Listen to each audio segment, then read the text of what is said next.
से पहले आइए हम अपनी आंखों को बंद करें, थोड़ी देर हम प्रभु से कहें, प्रभु आज मुझसे बात कीजिए। हमारे सामर्थी परमेश्वर, हम धन्यवाद के साथ आपके चरणों पर आते हैं पिता। हम धन्यवादी हैं आपकी महान प्रेम के लिए, आपके अनुग्रह के लिए प्रभु। हमने प्रभु आपके गीत में गाया प्रभु, हम तो क्या है प्रभु, आपने हमें बनाया प्रभु, हमें चुना है प्रभु, ताकि खुदावंद हम आपकी महिमा कर सके। इसके लिए हम आपका धन्यवाद देते हैं प्रभु। हमारा जीवन प्रभु केवल आपके अनुग्रह के द्वारा चलता है, हमारी सांसें हैं प्रभु वो भी केवल आपकी दया है। इसके लिए हम आपका धन्यवाद देते हैं प्रभु जी। हम धन्यवादी हैं प्रभु जब हम आपके वचन से मनन करने जा रहे हैं। आज आप हमसे बोले और बातचीत कीजिए, आपके वचन की गहराई को हमें से हर एक के जीवन में गहराई से प्रभु हृदय में बसने के लिए हम आपसे प्रार्थना करते हैं प्रभु। गीतों से हमने आपकी आराधना की प्रभु, बच्चों ने विभिन्न प्रकार से आपको महिमा दिया प्रभु, हम उन तमाम चीजों के लिए आपका धन्यवाद देते हैं प्रभु। लेकिन आपके वचन में आज हमने सुना है प्रभु कि जो लोग आपके वचन को सुनते हैं और जो उसके अनुसार आपके पिता की इच्छा के अनुसार चलते हैं वो आपके प्रिय लोग हैं प्रभु, वो आपके भाई बहन है। इसके लिए हम आपका धन्यवाद देते हैं प्रभु। हम यहाँ जितने लोग हैं आज आपके वचन को सुनकर आपके इच्छा के अनुसार चलने के लिए हमें से प्रत्येक को आप मदद कीजिए, सहायता कीजिए। धन्यवाद देते हैं प्रभु, आपने हमारी प्रार्थना सुनी। आदर महिमा गौरव आपको देते हुए प्रार्थना उद्धार करता प्रभु यीशु मसीह के नाम से मांगते हैं। प्रभु का धन्यवाद देते हैं। मैं दिखाई दे रहा हूँ ना, क्योंकि लाइट नहीं है ना, हम बिना लाइट के दिखाई देने वाले लोग नहीं है, क्योंकि हमारे अंदर तो हम जगत की ज्योति है, लेकिन कहीं ना कहीं बुझ गया है, वो बल्ब फ्यूज हो गया अंदर, है ना। तो हमारे चेहरे पर आप लोग जब मामा भांजा बैंड गा रहे थे ना, तो मैं उनके कपड़े देख रहा था, काले थे, फिर भी उनका चेहरा दिख रहा है। तो मैंने सोचा जब मैं आगे जाऊंगा तो पता नहीं दिखाई दूंगा या नहीं दिखाई दूंगा। लेकिन आपने क्या करना है, देखने वाले नहीं, जो बिना देखकर विश्वास करते हैं, प्रभु के वचन को सुनकर उसके अनुसार जीवन जीते हैं, उन पर प्रभु की आशीष उतर कर आती है। प्रभु का वचन कहता है, एक बार एक कहानी के साथ शुरुआत करता हूं। एक बार एक बड़ी कॉन्फ्रेंस हो रही थी, वहां पर स्टेज बहुत ऊंचा बनाया था, पादरी साहब ऊपर से प्रचार कर रहे हैं और प्रचार का जो थीम था, उस कॉन्फ्रेंस का जो थीम था, यीशु मसीह जल्दी आने वाला है, सेकंड कमिंग बहुत शीघ्र होने वाली है। पादरी साहब आखिरी दिन था, बहुत जोश से प्रचार कर रहे हैं, क्योंकि बहुत बड़ा बेदारी परमेश्वर ने भेजा। लोग प्रभु को नई रीति से जीवन को समर्पण कर रहे हैं, नई रीति से प्रभु के सामने अंगीकार कर रहे हैं। उसी समय में परमेश्वर का दास बहुत ऊंचाई से, ऊंचे शब्द से क्या कर रहा है, मैं शीघ्र आने वाला हूं, देख मैं शीघ्र आने वाला हूं, हर एक का प्रतिफल देने के लिए मैं शीघ्र आने वाला हूं। नीचे अचानक से क्या हुआ, स्टेज के लास्ट में पहुंचा, पता नहीं चला और सीधा ही नीचे, स्टेज से नीचे गिर गए। सामने एक माता जी बैठी थी, है ना, उनको बहुत जोर से चोट लगी, क्योंकि पादरी साहब कहाँ गिरे हैं, उन्हीं के ऊपर गिरे हैं। तो उन्होंने कहा माता जी माफ करिएगा। उसने कहा बेटा आपकी गलती नहीं है, आप तो 3 दिन से बोल रहे मैं शीघ्र आने वाला हूँ, मैं ही सो गई और मैंने ही ध्यान नहीं दिया, इसीलिए आप क्या हो गए, मुझे ही नुकसान पहुंचा दिया ना। यीशु मसीह शीघ्र आने वाला है, पास्टर शीघ्र नहीं आएगा, वो आएगा और चला जाएगा। मैं चाहता हूं जब हम प्रभु के वचन को मनन करें, प्रभु के वचन से सुने, तो आप कोशिश करिए कि क्या ना हो, सोए ना। जवान बच्चे भी सामने आ जाओ, तो बहुत खाली है, आप लोग इधर आ जाइए बच्चे, आ जाओ सामने आ जाइए ना, क्योंकि इधर देखना मुश्किल है बार बार मुड़कर। बच्चे सब सामने आ जाइए, आज पूरा खाली है ना। मेरे साथ मैथ्यू चैप्टर 7 वर्स 24 से 27 तक हम पढ़ेंगे। मत्ती 7 अध्याय उसका 24 से 27 पद तक कोई मेरे लिए पढ़ दीजिएगा। मत्ती 7, मैथ्यू चैप्टर 7 24 to 27।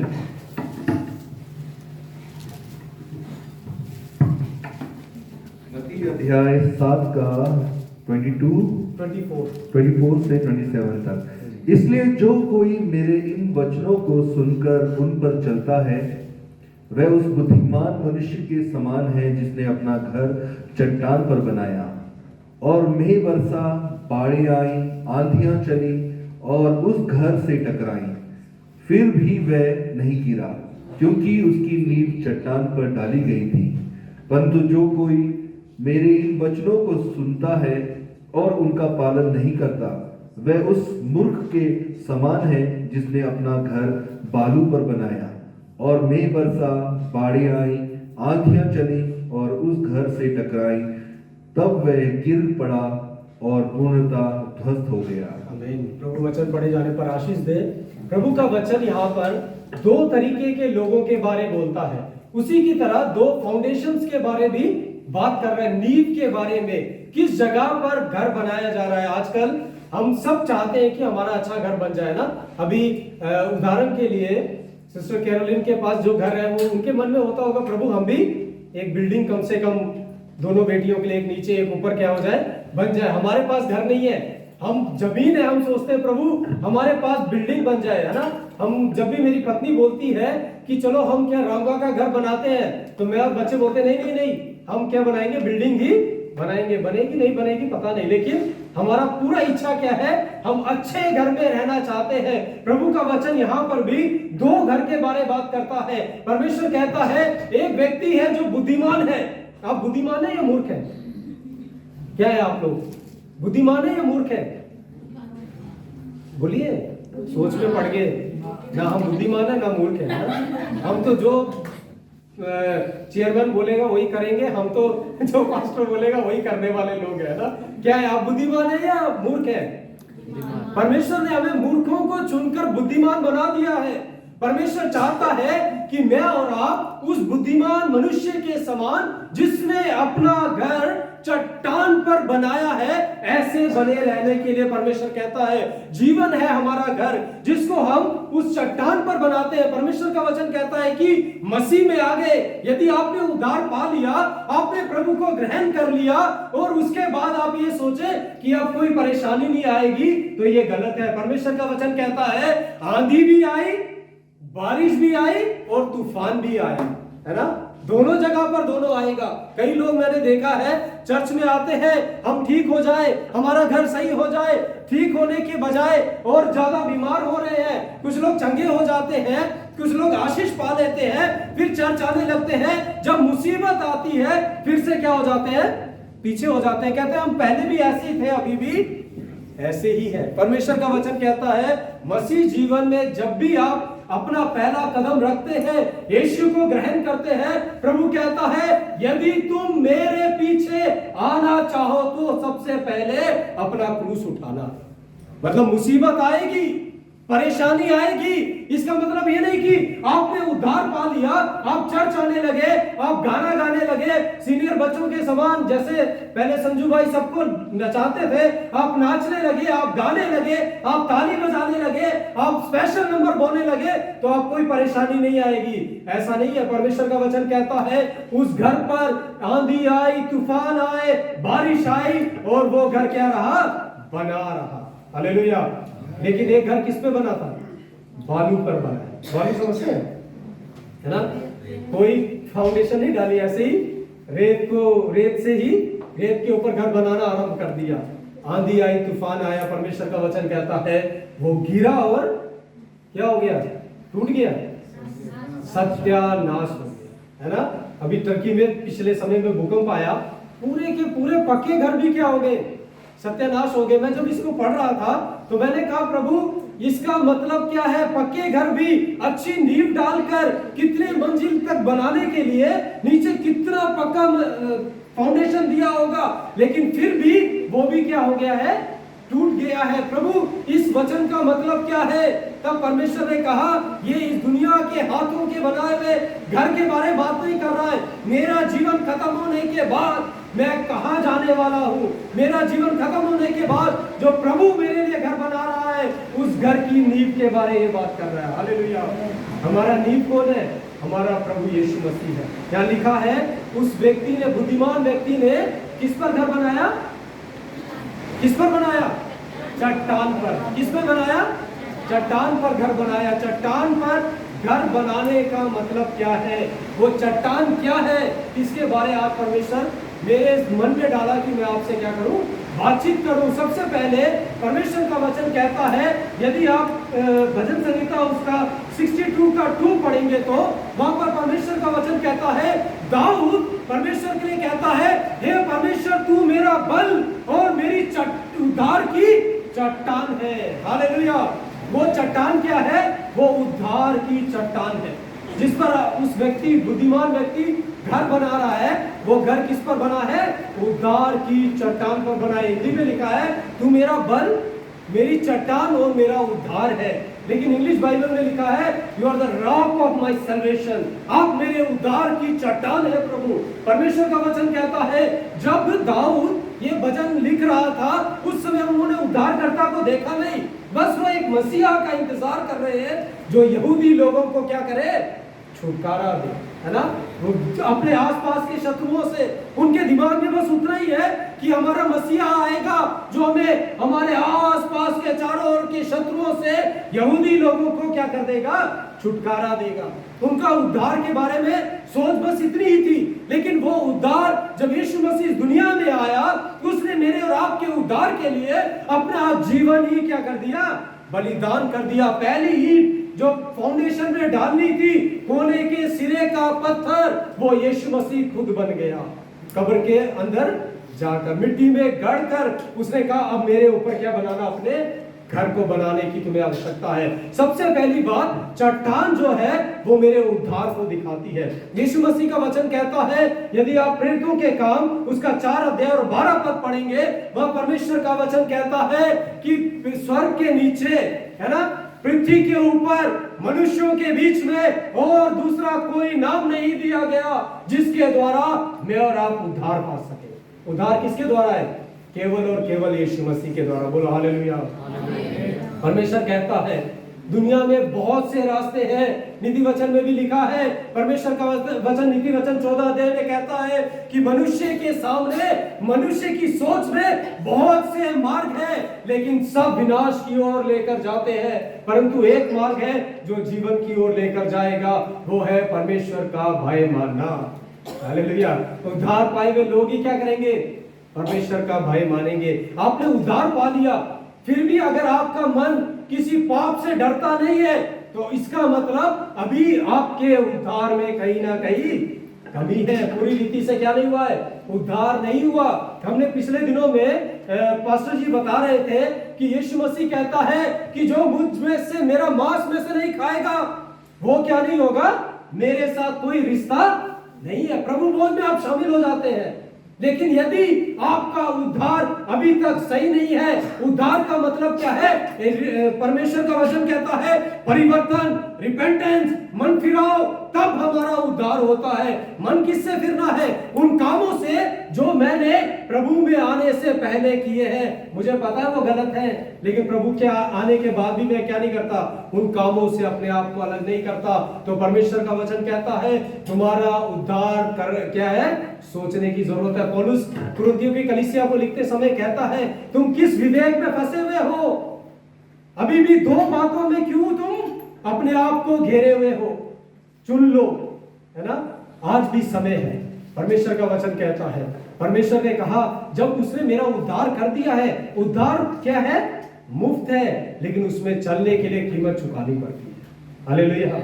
उद्धार तो मुफ्त में दिया गया है, फ्री ऑफ कॉस्ट है, लेकिन उसको अभी उदाहरण के लिए यहाँ पर बाहर में तो क्या नहीं पाले जाते हैं? सुअर नहीं पाले जाते। मणिपुर में तो सुअर पालने का बहुत बड़ा ट्रेंड है, क्योंकि अच्छी खासी कीमत मिलती है। यहाँ पर अगर फ्री में किसी को एक सुअर बच्चा मिल जाए ना, तो बड़ी खुशी से क्या करेंगे? उसको लेकर क्या करेंगे आप लोग, है ना? सिस्टर ने उनको भी रखते हैं ना, क्या करते हैं? उसको सिर्फ पानी पिलाते हैं या सिर्फ पालते हैं? पालने के लिए क्या करना पड़ता है? खर्चा करना पड़ता है ना? क्या करना पड़ता है? कीमत चुकानी पड़ती है। आप खाए ना खाए, उसको खाने टाइम से देना पड़ेगा, तभी वो आपको क्या देगा? फल देगा, तभी आपको कुछ मिलेगा। हमारा उद्धार भी ऐसे ही है, जो मुफ्त में परमेश्वर ने हमें दिया। मैं ये नहीं कह रहा कि उद्धार सुअर है ना? ये गलत मत सोचना। परमेश्वर का उद्धार ऐसा वरदान है जो प्रभु यीशु मसीह में परमेश्वर ने मुफ्त में मानव जाति के लिए दे दिया। लेकिन परमेश्वर कहता है, उस उद्धार के आखिरी पड़ाव तक पहुंचने के लिए मुझे और आपको कीमत चुकानी पड़ेगी। उसके लिए मुझे और आपको अपने आप का बलिदान करना पड़ेगा। परमेश्वर का वचन कहता है मेरे प्रियो कि किसी भी रीति शारीरिक इच्छाओं की किसी भी रीति से पूरा करने का यत्न मत करो। पौलुस कहता है, परमेश्वर का वचन कहता है, ये शरीर क्या है? ये शरीर आत्मा के विरोध में काम करता है। उद्धार किसका होता है? उद्धार किसका होगा? आत्मा का या शरीर का? बताइए, उद्धार किसका है? हमारी आत्मा का है, लेकिन उसकी कीमत इस शरीर को चुकानी पड़ेगी, है ना? क्योंकि एक बार हमारे सैमुअल भाई प्रचार कर रहे थे, शरीर आत्मा के विरोध में, आत्मा शरीर के विरोध में क्या करता है? रेसलिंग की है कभी आपने? रेसलिंग की नहीं होगी, देखी तो होगी, है ना? मुझे नहीं लगता नंसी और सिस्टर के बीच में कभी रेसलिंग हुई होगी, है ना? नहीं तो नंसी तो ना, रेसलिंग देखा आपने कभी? प्राइज लेने के लिए दूसरे को, उसका जो रिंग का रॉप्स होता है ना, उसके ऊपर से दूसरे के ऊपर छलांग मारते हैं। अंदर वाले का क्या हाल होगा सोचते भी नहीं, है ना? परमेश्वर कहता है आत्मा को ऐसा प्रबल बनाना है कि ये शरीर उसके सामने घुटने टेके। हालेलुया। आपका मन करेगा प्रार्थना करने का, आत्मा कहेगी उठ प्रार्थना कर, लेकिन शरीर कहेगा आज तो बाहर ठंडा है, 5 मिनट और क्या कर लेते हैं, है ना? परमेश्वर उसको क्या कहता है? नीति वचन में परमेश्वर कहता है, हे आलसी, बार बार सोने वाले, कहता है थोड़ी देर और सो जाता हूं, थोड़ी देर और सो जाता हूं। या तो उठते ही हम सबसे पहले क्या निकालते हैं? हमारे पास तो छोटे छोटे हैं, सैमुअल भैया का देखा है? इससे ही निकालेंगे और क्या करेंगे? व्हाट्सएप देखना शुरू करेंगे।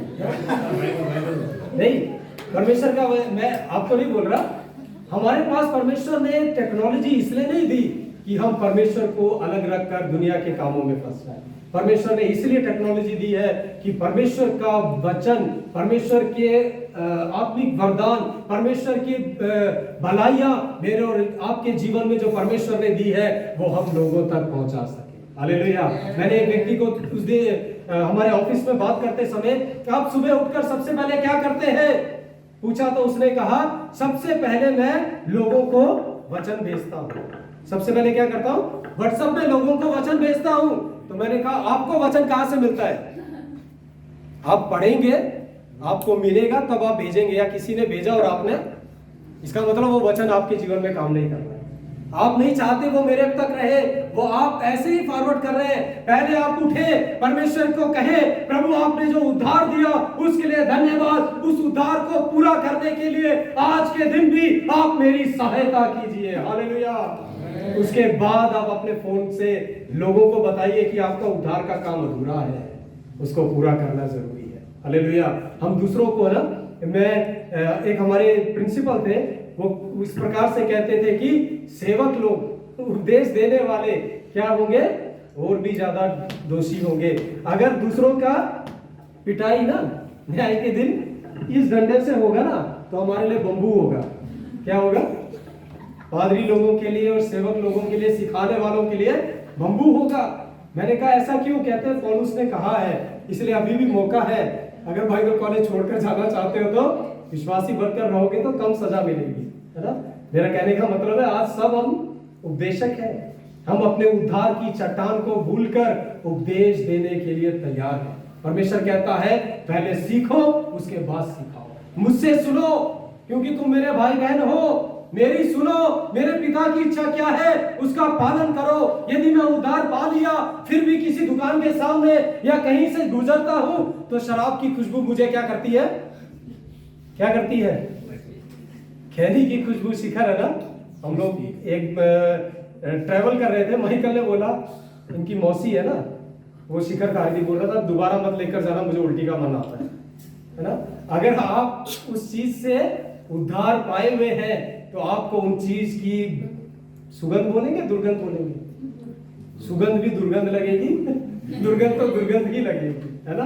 परमेश्वर कहता है आप यदि अपने उद्धार की चट्टान को पहचानते हैं, उस पर घर बनाते हैं, तो आपका घर कभी नहीं गिरेगा। दाऊद कहता है हे प्रभु तू मेरी उद्धार की चट्टान है, तू ही है जिस पर मैं भरोसा रखता हूं। मेरे पीछे लाखों की सेना होने से भी, करोड़ों सेना खड़े होने से भी, कितने योद्धा होने से भी, प्रभु इनके ऊपर मेरा भरोसा नहीं है, मेरा भरोसा केवल आप पर है, क्योंकि आप मेरे उद्धार की चट्टान है। हालेलुया। चट्टान पर जब घर बनाएंगे ना, आपके घर को कोई छू भी नहीं पाएगा, क्योंकि उस घर के चारों ओर, उस चट्टान के चारों ओर परमेश्वर अपनी आग को हमेशा तैयार रखता है ताकि कोई भी चीज उसमें ना पहुंच पाए। परमेश्वर का वचन मेरे प्रियो पहली बात कहता है चट्टान है हमारा उद्धार जो यीशु मसीह के द्वारा हमें मिलता है। यहां तो परमेश्वर ने कहा जो मेरे पिता की इच्छा पर चलता है, मेरी बातों को सुनता है, मेरे वचन को मानता है, वही क्या करता है, बुद्धिमान है, वही है जिसने चट्टान पर अपने घर को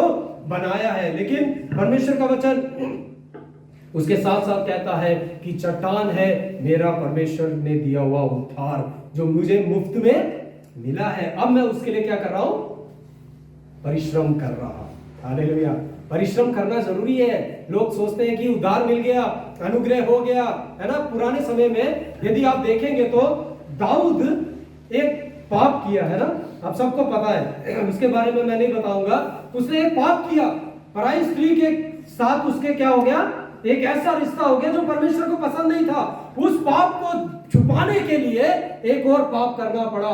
वो क्या था, खूनी बन गया। मेरा कहने का मतलब है एक पाप जब आप करते हैं उसके बाद आपको पाप की क्या हो जाती है, पहली बार इस प्रकार से कहते हैं, जब पहली बार हम पाप करते हैं ना तो हमें थोड़ा सा डर लगता है, दूसरी बार करते हैं तो थोड़ा और डर लगता है, लेकिन तीसरी बार में क्या होता है, अरे कोई बात नहीं, देखी जाएगी जो होगा। हम क्या करते हैं, उस पाप में घुस जाते हैं। अगर परमेश्वर का वचन कहता है कि उस समय के मूसा के नियम के अनुसार जो कानून परमेश्वर ने मूसा को दिए, व्यभिचार में पकड़ा हुआ औरत, व्यभिचार में पकड़ा हुआ आदमी क्यों ना हो, पथराव करके क्या कर दिया जाएगा, मार दिया जाएगा ना। बेतसदा के साथ पाप हुआ, किसी को पता नहीं था उसने पाप किया है, लेकिन दाऊद ने तो सामने प्रकट कर दिया कि मैंने पाप किया, इसलिए बेतसदा के पति को क्या करने के लिए, मारने के लिए तैयारी कर दिया, उसको बुलाया, घर भेजने की कोशिश की। अगर उस हिसाब से नियम के अनुसार, व्यवस्था के अनुसार दाऊद क्या होना था, मार दिया जाना चाहिए था, लेकिन उसने कहा प्रभु तू मेरा उद्धार है। उसने अपनी गलती मान ली। परमेश्वर ने कहा कि मैं दाऊद, किसी ना किसी को तो मरना पड़ेगा। क्या करना पड़ेगा, जब नातान नबी आया उसने क्या दे दिया, तूने परमेश्वर के विरोध पाप किया, इसलिए परमेश्वर तुझे, तेरे परिवार को, सबको नाश करने जा रहा है। दाऊद उसी समय घुटने टेका, रोया। परमेश्वर का वचन कहता है नातान अभी बूढ़ा ही था, दरवाजे तक भी नहीं पहुंचा, परमेश्वर का वचन आया, जा मेरे दास दाऊद को कहे कि मैंने तुझ पर दया की है। Hallelujah, hallelujah. क्योंकि उसने परमेश्वर को अपना उद्धार करता मान चुका था। उसने कहा था प्रभु आप मेरे उद्धार की चट्टान है। और परमेश्वर ने कहा दाऊद मरना तो पड़ेगा, नियम है, तू नहीं, तेरे बदले मैं अपने पुत्र को मरने के लिए भेज दूंगा। हालेलुया। मुझे मरना था, लेकिन परमेश्वर ने मेरे बदले, मेरे को कहा मरना तो है, लेकिन तेरे बदले मैं अपने पुत्र, अपने प्रिय पुत्र, अपने इकलौते पुत्र, तुम्हारे उद्धारकर्ता के रूप में यीशु मसीह को इस दुनिया में मरने के लिए भेज दूंगा। मेरे और आपके पापों को उसने उठा लिया है। अपने उद्धार में संदेह मत करिए। आपने उद्धार पाया है, उसमें संदेह करने की जरूरत नहीं है। आपका उद्धार एकदम पक्का है। कई बार मन में आता होगा कि इतने साल हो गए, यीशु मसीह आने वाला बोलता है, लेकिन अभी तक नहीं आ रहा। मेरे प्रियो, हम तैयार नहीं है। परमेश्वर का वचन कहता है जिस दिन वो आएगा अपने पूर्ण लोगों को अपने साथ ले जाएगा। वो मेरे और आपके लिए इंतजार कर रहा है, कब हम उसके हिसाब से हो जाएंगे, कब हमारा घर उस चट्टान पर मजबूती से बन जाएगा। उसके बाद भयंकर सताव आने वाला है, जिसको मैं और आप सहन नहीं कर पाएंगे। उस सताव से बचाने के लिए सबसे पहले वो चट्टान पर कहता है, परमेश्वर को कहना है प्रभु आप मेरे उद्धार की चट्टान है। दूसरी बात, वो कौन सी चट्टान है, नंबर्स ना, गिनती उसका 20 अध्याय, उसका 8, 11 और 13 पद में यदि हम पढ़ेंगे तो वहां पर यदि 20 अध्याय 1 पद से पढ़ते हैं तो परमेश्वर के लोग सीनै नाम जंगल पर पहुंच गए। इजरायली लोग छुटकारा पाने के बाद एक जंगल का सफर कर रहे हैं। उस सफर में जाने के समय जब वो कादेश के पास में सीनै जंगल के नजदीक अंदर में पहुंचे, वहां लिखा है कि उनको पीने के लिए पानी नहीं मिला। क्या नहीं मिला? मरियम मर चुकी है। जो आरंभ शुरुआत हुई वहीं पर मरियम को भी क्या कर दिया गया, दफना दिया गया। ये वो मरियम नहीं, जो यीशु मसीह की माँ थी, ना वो मरियम जो मगदलिनी, ना वो मरियम जो कब्र पर पहली बार गई। ये वो मरियम है जो मूसा की बहन है, जिन्होंने अगुवाई किया था लोगों को। वो मर गई, उसके बाद लोग पानी ढूंढ रहे हैं, प्यास से क्या बोलते हैं, मर रहे हैं। उसी समय में परमेश्वर का वचन कहता है मूसा और हारून परमेश्वर के भवन में गए, आंगन में मुंह के बल गिरे और प्रार्थना किया, हे परमेश्वर, ये लोग मर रहे हैं, इन्हें पीने के लिए क्या दो, पानी दो। आप क्या सोचते हैं, उन्होंने पानी ढूंढा नहीं होगा? मेरे हिसाब से तो 20 लाख के लगभग लोग थे। अगर एक एक किलोमीटर भी चलते तो 20 लाख किलोमीटर पानी खो चुके थे, कहीं पानी मिलने का कोई संभावना नहीं थी। उसी समय जब हम मर रहे थे, हमारी क्या हो गया, प्यास बुझाने के लिए परमेश्वर ने कहा मूसा हारून जाओ, अपने हाथ में लाठी लो और जाकर चट्टान से बात करो और वो तुम्हें क्या दे देगा, पानी दे देगा। हालेलुया। हमारी चट्टान यीशु मसीह।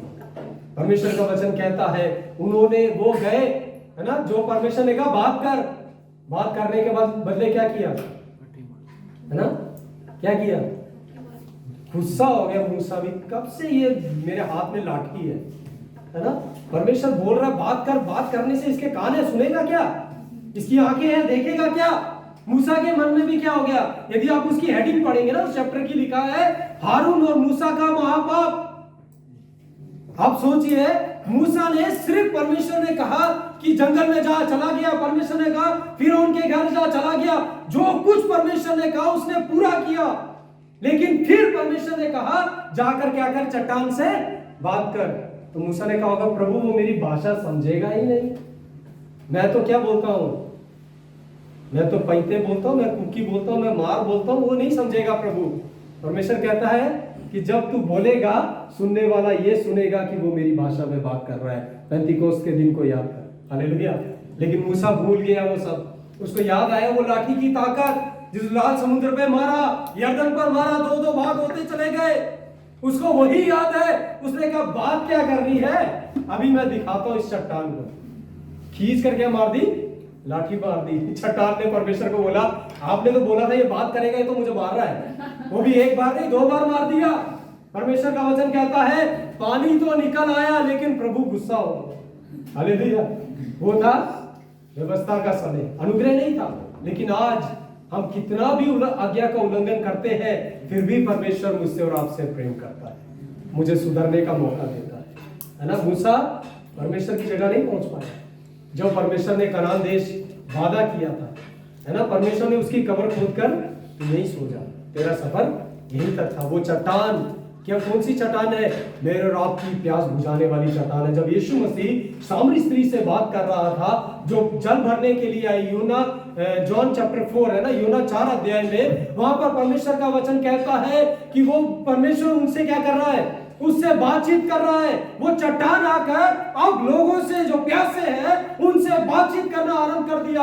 पहले प्यासे लोग जाकर चट्टान से बात करना पड़ता था, अब वो चट्टान स्वर्ग से उतरकर नीचे आ गई और आकर खुद प्यासे लोगों से बात करना आरंभ कर दिया। ऐसे लोग जो बिल्कुल समाज से अलग किए गए लोग थे। परमेश्वर का वचन कहता है मेरे प्रियो, यूहन्ना 4 का 10 पद, 13 पद और 14 पद में कि वो जीवन की क्या है, जल की धाराएं हैं। वो कहता है जो मुझसे पिएगा, यदि तू जानती जो तुझसे बात कर रहा वो कौन है, तो तू ये ना कहती, तू उससे वो जल लेती जिससे तू दोबारा प्यासी ना हो। हालेलुया। वो ऐसा जल हमें देने वाला है जिससे 40 साल, 50 साल, 100 साल आप इस दुनिया में सफर करेंगे, फिर भी आपको कभी प्यास नहीं लगेगी, है ना। कुछ लोग सोच रहे होंगे पानी खरीदने की जरूरत नहीं, पानी खरीदना पड़ता है ना मणिपुर में। तो मैं तो जब मुझे हम बाहर रहते थे, तब कभी मेरी पत्नी बोलेगी ना आज मम्मी ने पानी खरीदा, मेरे को बहुत अजीब लगता था।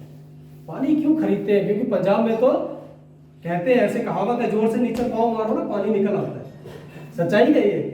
15 फीट में पानी आराम से, अच्छा पानी ऊपर आना शुरू हो जाता है। परमेश्वर का वचन कहता है जहां पानी की कमी है, जहां पानी नहीं है, जहां अकाल पड़ा है, जिनके जीवन सूखे पड़े हैं, उनके जीवन को तृप्त करने के लिए यीशु मसीह चट्टान बनकर इस दुनिया में उतर आया ताकि उनसे बात करे और उन्हें पानी दे। हालेलुया।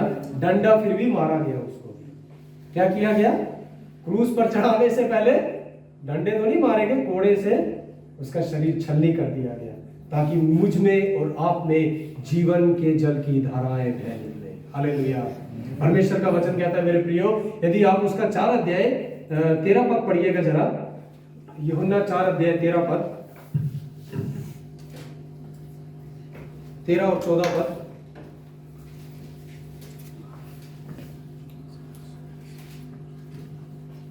वो ऐसी चट्टान है, वो ऐसी चट्टान है जो कभी सूखती नहीं, ऐसा झरना जो हमेशा मेरी और आपकी प्यास को क्या करता है, बुझाए रखता है। यूहन्ना 4:13 और 14।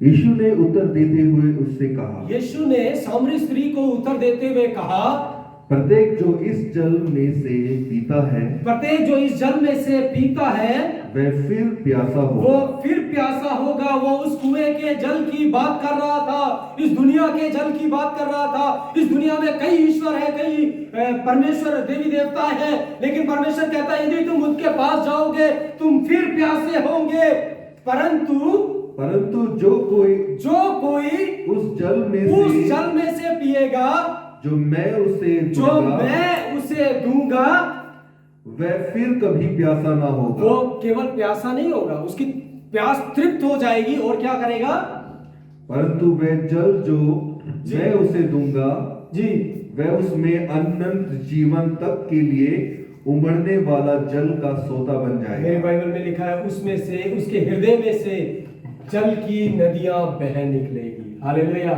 चट्टान क्या करेगा, यदि आप यीशु मसीह रूपी चट्टान से पीते हैं, केवल आप ही प्यासे नहीं, आपकी प्यास नहीं बुझेगी, आपके द्वारा असंख्य लोगों की प्यास को बुझाने का वादा परमेश्वर करता है। हालेलुया। आपके अंदर से जीवन के जल की नदियां बह निकलेंगी। ये जो जीवन मरा हुआ था, ये जीवन नया हो जाएगा, और ना केवल ये नया होगा, ना केवल ये जीवित होगा, लेकिन इसके द्वारा बहुत से लोग जीवन पाते चले जाएंगे। आप कभी महसूस किया आपने, है ना, हम लोग बीमार हैं, लेकिन बहुतों के लिए प्रार्थना करते हैं, लोग ठीक हो जाते हैं, है ना। मैं एक दिन सोच रहा था, सिस्टर हमारे घर प्रार्थना करने के लिए आए, शायद सैटरडे था ना, सिस्टर ने प्रार्थना किया, उसके बाद जाते समय सीढ़ी से बहुत मुश्किल से नीचे उतर रहे थे ना, उनका टांग दर्द था।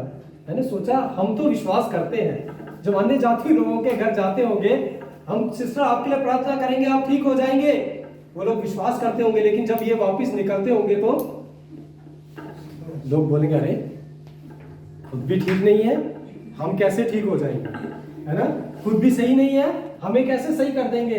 लेकिन मैं आपको बताना चाहता हूं, पौलुस कहता है हम जो कंगाल हैं कईयों को धनवान बना देते हैं, हम जो रोगी हैं हमारे रोगों को यीशु ने उठा लिया, उसी सामर्थ को जब हम उंडेलते हैं मुर्दे भी क्या हो जाते हैं, मुर्दे भी उछलने लगते हैं। हालेलुया।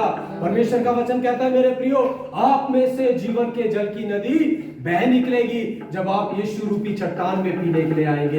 एक चट्टान पर जाकर बात करना पड़ता था, ये चट्टान खुद उतर कर आया मुझसे और आपसे बात करने के लिए कि मुझ में आकर पी लो। हालेलुया। तीसरी और आखिरी बात जो परमेश्वर का वचन कहता है, वो चट्टान है जिस पर मूसा खड़ा हुआ और क्या देखा, प्रतिज्ञा के देश को देखा। हालेलुया। व्यवस्था विवरण डिट्रोनोमी उसका 34 चैप्टर जब आप 1 और 2 पद पढ़ेंगे, वहां लिखा है परमेश्वर मूसा को लेकर 9 पहाड़ पर चला गया, जो सबसे ऊंची चोटी पर ले जाकर कहता है देख ले वो देश है जहां मैं क्या करने वाला हूं, इजरायली लोगों को मैं पहुंचाने वाला हूं, प्रतिज्ञा के देश में, है ना। यहोशू ने कभी परमेश्वर की आवाज सुनी थी मूसा रहते हुए, कभी सुनी थी, कभी नहीं सुनी उसने मूसा की आवाज को सुना, क्योंकि मूसा परमेश्वर से सुनता है और आगे लोगों तक पहुंचा देता है। जो भी मूसा करता है यहोशू उसके साथ साथ रहता है।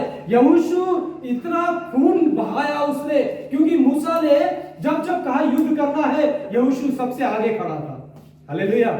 उसने इतना खून किया, लेकिन परमेश्वर कहता है ये तो पहुंच जाएगा, जो तेरा सेवक है वो तो पहुंच जाएगा, लेकिन मूसा तू नहीं पहुंचेगा, क्योंकि तुझे भाग करना था चट्टान से, लेकिन तूने क्या कर दिया, मेरी आज्ञा का उल्लंघन कर दिया, ये मुझे पसंद नहीं आया। इससे पहले किया था उसने, आज्ञा का उल्लंघन किया था, आज्ञा का उल्लंघन नहीं किया, एक्सक्यूजेस किए थे, है ना। जब परमेश्वर ने कहा जा फिरौन के पास, उससे बोल कि मैं अपने लोगों को छुड़ाना चाहता हूं। तब मूसा ने कहा मैं बोलने में बद्दा हूं, नहीं बोल सकता, मुझे मेरे भाई को दे दे, है ना, मैं अकेला नहीं बोल सकता, मुझे क्या है सामुएल मामा भी दे दो साथ में, है ना। सामुएल जब बोलते होंगे एंड्रू को जाओ जाकर प्रचार करो, मामा मैं अकेला नहीं हो सकता, आप मेरे साथ आ जाओ, है ना। ऐसे ही वो भी कर रहे थे, लेकिन प्रभु ने कहा क्या है मूसा तू तो नहीं जाएगा। वो चट्टान पर ले गया, वहां से प्रॉमिस लैंड दिखा दिया, यही वो जगह है जहां मैं लोगों को पहुंचाने वाला हूं। लेकिन मेरे प्रियो, यीशु मसीह कहता है कि मैं वो चट्टान हूं जिस पर आप खड़े हो गए तो वही प्रॉमिस लैंड, हालेलुया, वो चट्टान ही मुझे उस प्रॉमिस लैंड में ले जाएगी, जो परमेश्वर ने मेरे और आपके लिए नया यरूशलेम तैयार किया है। स्वर्ग का देश जो परमेश्वर ने मेरे और आपके लिए तैयार किया। परमेश्वर का वचन कहता है यूहन्ना उसका 14 अध्याय 6 पद में, मार्ग सत्य और जीवन मैं ही हूं, बिना मेरे द्वारा कोई पिता के पास नहीं पहुंच सकता। वहां परमेश्वर ने कहा मूसा मैं तुझे ले जाऊंगा, लेकिन बीच में परमेश्वर ने कहा तूने गलती की, अब तू नहीं जाएगा। लेकिन यहां पर यीशु मसीह कहता है मुझ पर अपना घर बना लो, मैं वो चट्टान हूं जिस पर तुम्हारा घर बना होगा, तो ना केवल तुम उसमें देखोगे बल्कि वहां पर रहोगे भी। हालेलुया। उस प्रॉमिस लैंड पर, उस जगह पर रहने के लिए परमेश्वर ने उस चट्टान को नियुक्त किया जो प्रभु यीशु मसीह है। यदि उस चट्टान पर मैं अपना घर बनाता हूं तो मैं बुद्धिमान व्यक्ति ठहरता हूं। अगर मैं बालू पर बनाता हूं, चर्च आ रहे हैं, ऐसा नहीं है कि लोग चर्च नहीं आते हैं, चर्च आ रहे हैं, सब कुछ कर रहे हैं, लेकिन फिर भी उनका क्या नहीं है, घर चट्टान पर बना हुआ अभी तक नहीं है। परमेश्वर, मेरे प्रियो, परमेश्वर कहता है यदि तू मुझ चट्टान पर अपना घर बनाएगा तो मैं तुझे दूर से उसका दर्शन करवाऊंगा, है ना। ऐसे ही है, यदि मुझ चट्टान पर, यीशु मसीह पर आप अपना घर बनाएंगे तो आप उस जगह का दूर से दर्शन करेंगे या उसमें रहेंगे? क्या करेंगे? देखेंगे या रहेंगे? कहता है मैं तुम्हें वहां रहने का अवसर दूंगा, मैं तुम्हारे लिए घर बना रहा हूं। हालेलुया। चट्टान कौन है? हमारा प्रभु है। आपको उकाब पक्षी के बारे में पता है? आप सब जानते होंगे ना, बहुत ही क्या बोलेंगे, सामर्थी एक पक्षी है जो उड़ते हुए नीचे आएगा तो शेर को भी उठाकर ले जाने की सामर्थ्य रखता है। आपको पता है? आप कभी YouTube में उकाब पक्षी के, ईगल के बारे में पढ़िए, वो नीचे नहीं रहता है, बहुत पावरफुल व्यक्ति है। पावरफुल व्यक्ति बोलने से अपनी जाति में, पक्षियों के बीच में, है ना, बर्ड्स की जितने भी जातियां क्यों ना हो, कितने भी क्रिएशंस क्यों ना हो, उसमें परमेश्वर ने सबसे ज्यादा ताकतवर किसको बनाया? उकाब को बनाया। परमेश्वर अपनी उपमा उकाब से देता है, मुझे और आपको उकाब कहता है ना। यदि आप डिट्रोनोमी 32 उसका 11 पढ़ेंगे तो वह परमेश्वर कहता है कि, परमेश्वर का वचन कहता है वो उकाब के समान अपने घोंसले को हिलाता है और उसके बच्चों को बाहर गिराता है, फिर उनके नीचे अपने पंखों को फैलाकर उन्हें उड़ना सिखाता है। हालेलुया। फिर यदि आप यशाया उसका 40 का 31 वचन पढ़ेंगे तो जो लोग यीशु की बाट जो रहे हैं, जो लोग उसकी दूसरी आगमन की इंतजार कर रहे हैं, वो उकाब के समान नया बल पाएंगे और क्या करेंगे? उड़ते चले जाएंगे। हालेलुया। वो उकाब पक्षी इतना सामर्थी क्यों है आपको पता है? क्योंकि वो अपना घोंसला चट्टानों में बनाता है, वो कहीं पेड़ों पे नहीं बनाता है। आंधी आए, तूफान आए, कुछ भी हो, उसको पता है चट्टान से ज्यादा सुरक्षित जगह कोई और नहीं है ना। सांप से डर लगता है?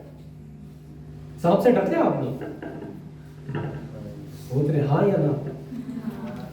ये क्विज वाला सवाल नहीं है, नंबर नहीं मिलेगा। क्या है? सांप से डरते हैं? बड़े बड़े अजगर को भी वो उठाकर ले जाने की सामर्थ्य देता है। हालेलुया।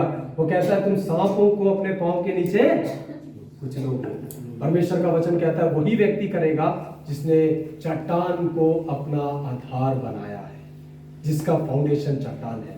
हम यदि चट्टान पर अपने घर को बनाते हैं मेरे प्रियो, निश्चय परमेश्वर मुझे और आपको आने वाले समय तक, जितने भी भयंकर समाचार आ रहे हैं ना इन दिनों में, यीशु मसीह आने के पहले जो भी होने वाला है, सब हो रहा है, उसमें भी परमेश्वर सुरक्षित रखना चाहता है आपको। वही है बारिश, वही आंधी, वही है तूफान जो मेरे और आपके जीवन में आते हैं। बीमारी आएगी, कोई बात नहीं, परेशानी आएगी, कोई बात नहीं, मैं क्या हूं?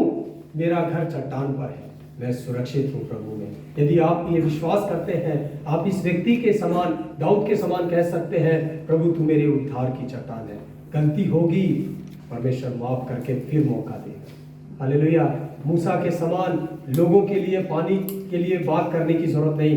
वो चट्टान आपकी प्यास बुझाने के लिए यहाँ उतर आई है। वो आत्मिक चट्टान है, वो आत्मिक चट्टान है, वो ऐसी चट्टान है जिसमें से आप पीकर कभी भी प्यासे नहीं होंगे, बल्कि बहुतों के लिए क्या हो जाएगा, आपके जीवन से जल की धाराएं बह निकलेगी, है ना।